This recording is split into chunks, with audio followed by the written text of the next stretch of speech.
I started with President Macron of France, and a very nice person. I like him a lot. I hope he's listening because he doesn't believe that, but I do. He's a nice man. And I said, Emmanuel, yes, Donald, thank you so much for calling. Oh, I said, you're not going to like this call. You're going to have to get your drug prices up. No, I will not do that. I said, Emmanuel, we're paying 13 times more than, 13 times, not 13%, 13 times more than you are for this. I said, here's the story, Emmanuel. If you don't do it, I'm going to put a 25% tariff on all goods, wine, champagnes, and everything else coming into the United States of America. He said, Donald, I would love to do this for you. It would be a great honor to do it. So Europe and other nations all over the world were getting drugs from the same plant, same factory, same everything, same location, everything, same company for a tiny fraction of what we're paying. So our people were paying a tremendous amount. So the gentleman from Eli Lilly and others, we had a meeting, and they all finally put up their hands. You got us. We give up. And they were great from that time. But we had a problem. The other nations weren't going for it. France turned it down. Germany turned it down. UK turned it down. European Union turned it down, the whole group. And they said, there's nothing you can do about it, sir. I said, yes, there is. No, there isn't. You'll never be able to get them up. Or never. I mean, the whole industry is going to be torn apart. I said, we'll get them up easily. Are you crazy? Of course we'll get them up. That's what I do for a living. I get people up. So I started with President Macron of France, and a very nice person. I like him a lot. I hope he's listening because he doesn't believe that, but I do. He's a nice man. And I said, Emmanuel, yes, Donald, thank you so much for calling. Oh, I said, you're not going to like this call. You're going to have to get your drug prices up. No, I will not do that. I said, Emmanuel, we're paying 13 times more than, 13 times, not 13%, 13 times more than you are for this pill. I rattled off some numbers that are crazy. You know the numbers I'm talking about, Oz. Oz would give me some numbers. I'd say, this is crazy. We're paying 10 times, 12 times, 13 times. No, I will not do that. I said, look, you've got to do it. 100% you're going to do it. No, Donald, I told you I will not do that. I said, here's the story, Emmanuel. If you don't do it, I'm going to put a 25% tariff on all goods, wine, champagnes, and everything else coming into the United States of America. He said, Donald, I would love to do this for you. It would be a great honor to do it. And that's where it began. And I went through country after country. Susie was responsible for getting every one of those leaders on the thing. Susie, by the way, stand up, Susie. She is doing such a good job. She's the first female chief of staff. And she might be the best chief of staff, too. But she's doing a great job. Thank you, Susie. So Susie got him on. And I just went one after another. I called Germany. No, we will not do that. I said, no, we're going to put a 25% tariff, which is, by the way, about 7 times more than they would have to pay by raising their drug. Like 7 times. This wasn't like a little bit more. 7 times more.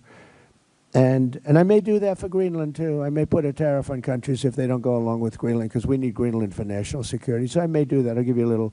I'll take you out of that. In fact, that'll end up being the story. But actually, this is a much bigger story because we're reducing healthcare by numbers that you haven't seen. So I spoke to the top 10 countries. They all said no, and within about 2 minutes, they all agreed. And we were off to the races. And now we have favored nations. It's called most favored nations. So if France is paying, let's say, $20 or $30 instead of $10, we are going to pay that 20 or 30. We pay the lowest price, whatever the lowest price is. So if France is paying $100, but Germany is paying $20, we pay what Germany pays. So we go from a horrible situation on drugs, prescription drugs, to the lowest price anywhere in the world. Is that a correct statement, Oz? Because they're going to blame you. If you want to correct me, you can, but you won't be here for long if you do. They'll You're say, correct, Mr. Oz has President. left employment. No, but is that a correct statement? That's absolutely a correct statement. And that's what we want to codify in the great healthcare plan. Yeah. That's what why we're it's so codifying. important.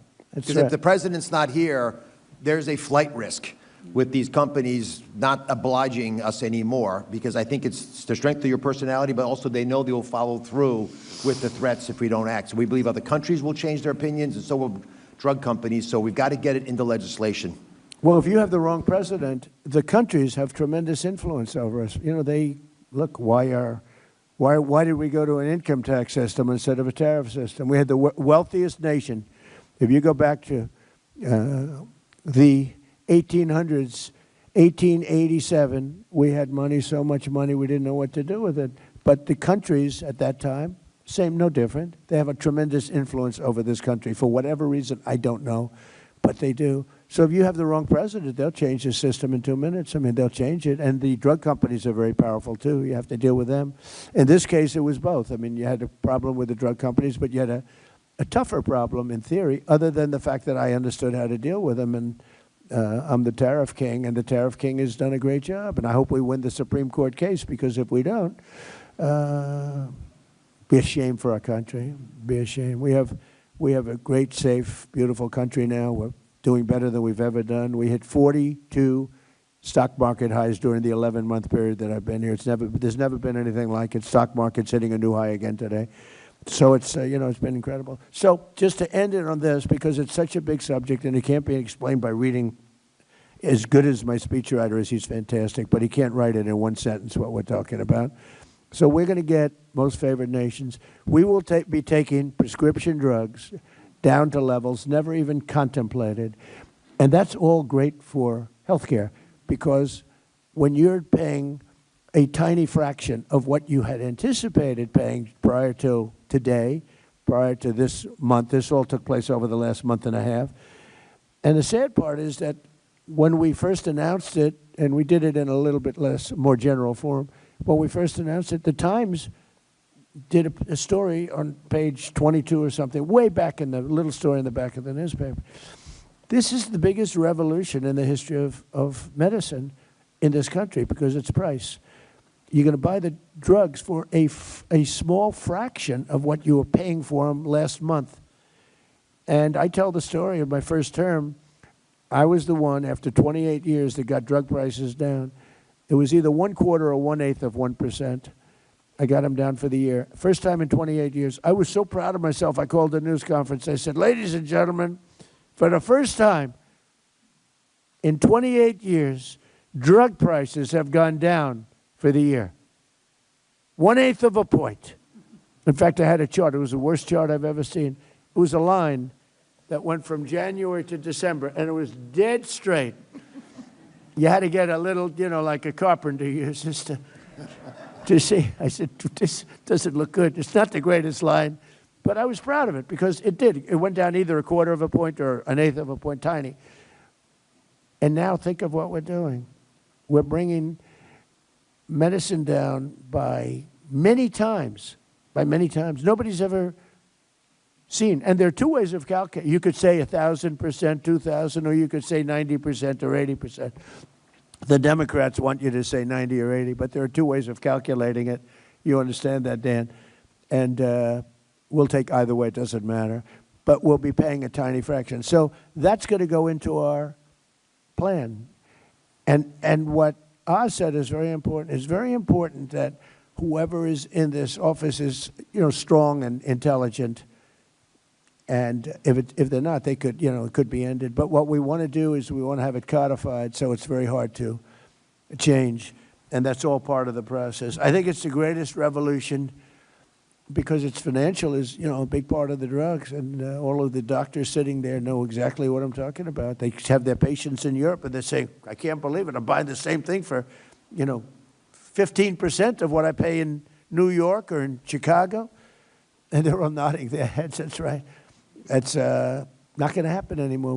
We pay now, just to end it, the lowest price in the world, whatever that is, that's what the United States of America will be paying. Isn't that an amazing, long story? I was going to say long, boring. It's not boring. To me, it's long and exciting.